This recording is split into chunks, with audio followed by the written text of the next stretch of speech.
Find the Taylor series for ln x centered at 5. So the formula for Taylor series is sum n from 0 through infinity of nth derivative of the function evaluated at the center over n factorial times x minus center raised to n, and we denote these constants by cn's. Okay, so based on this we try to find c1, in fact c0, c1, c2, c3, c4, and we see the pattern. Okay, and from there we just write down closed form of the series. Closed form means with sigma notation. Okay, so let's find it. So the first one is c0. So I can do the following table. Okay, for n equals 0, so we all have to do is just the function, which is ln x, the function evaluate at 5. Okay, the value of the function at 5 is ln 5. n equals 1 means first derivative. Find the derivative of this function ln x, that's 1 over x. Evaluate at 5, 1 over 5. Okay, this one is kind of c0, but c0 means we need to divide by n factorial as well, so we'll do that in a moment. N equals 2, find its derivative, 1 over x. You can use the quotient rule, or 1 over x is same as move up x to the -1, and when you find the derivative, -1 minus 2, that is -1 over x squared. So derivative of 1 over x is -1 over x squared. Evaluate at 5, so -1 over 25. N equals 3. Okay, that's for c3. So take the derivative of this. So you can do the same thing like this. Move x squared to the top, x to the -2, and do it. You're gonna get 2 over x cubed. Okay, replace x by 5 because our Taylor series is centered at 5. So 2 over 5 cube. Maybe instead of writing 5 square, I can write 25. I want to write 5 square. Okay, because I'm kind of seeing the pattern. Let me do one more time. N equals 4. Take the derivative of this, that is -6 over x to the 4th. Okay, x cubed on the top, that is 2 times x raised to -3, and do the derivative. So this is now -6 over 5 to the 4th. Maybe this is enough to see the pattern here, or if you not feel comfortable, then you can go one more time. N equals 5, do the derivative, that is positive 24 over x fifth. So that is 24 over 5 raised to 4. Okay, based on this one, so c0 is just this one divided by 0 factorial, just ln 5. Based on this, c1 is 1 over 5 divided by 1 factorial, which is just 1, so 1/5. Based on this, we get c2 divide by 2 factorial, that means goes on the bottom. So 2 factorial is just 2. I can write 2 factorial 5 squared. So let me get this away. Based on this, we get c3, that is divide by 3 factorial. So 2 over 3 factorial. Divide means put on the bottom. 5 cube.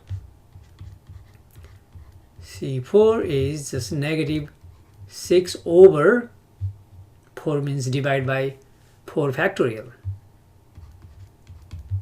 And we got 5/4. Looks like we have information. Okay, this is totally different. So we want to separate this. So our sum starts from n equals 1. Because these are in some type of pattern, but ln5 is totally different. Okay, we can separate one term. So this is 1, 1, 2, 6. This 1, the first one, you can think 1 means n factorial, 1 factorial. This is 2 factorial. No. This is 1. You can think this is 0 factorial. This is 1 factorial. This is 2 factorial. This is 3 factorial. Yeah, you can try this as well. It works. So C2, 1 factorial. C1, 0 factorial. Okay. And we also have plus, minus, plus, minus. So let's write. From these, we can write Cn as,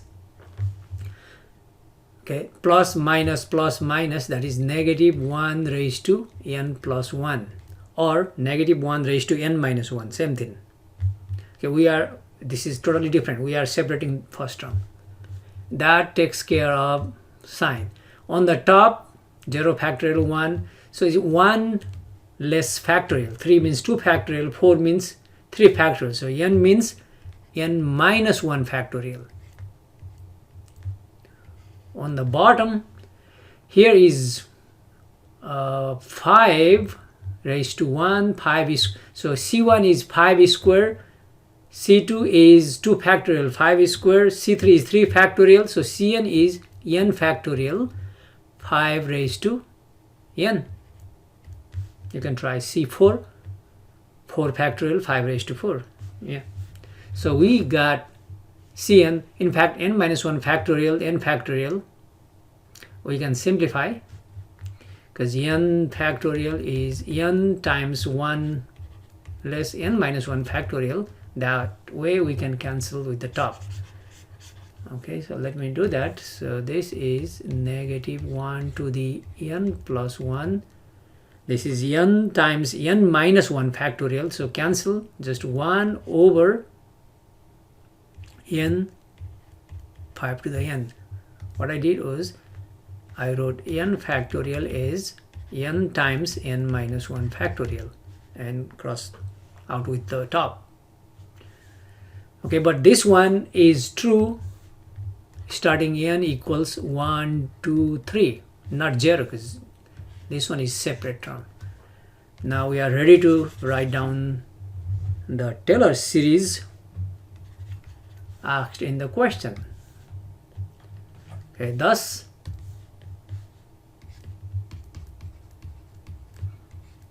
is now C naught, that's the very first one which is separate. So ln5 plus sum, that is 1 through infinity, Cn, this is it,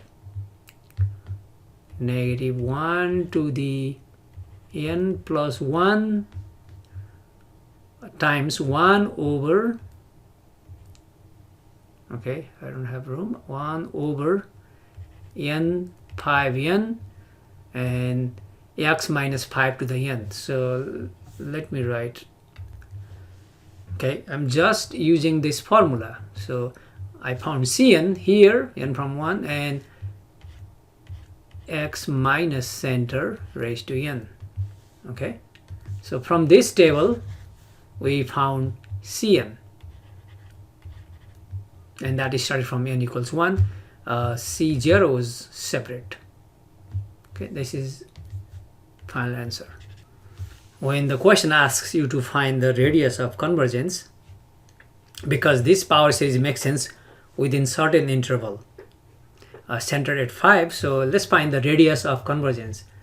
So the radius of convergence is given by, from an application of the ratio test, it is Cn or An, we can write we denote this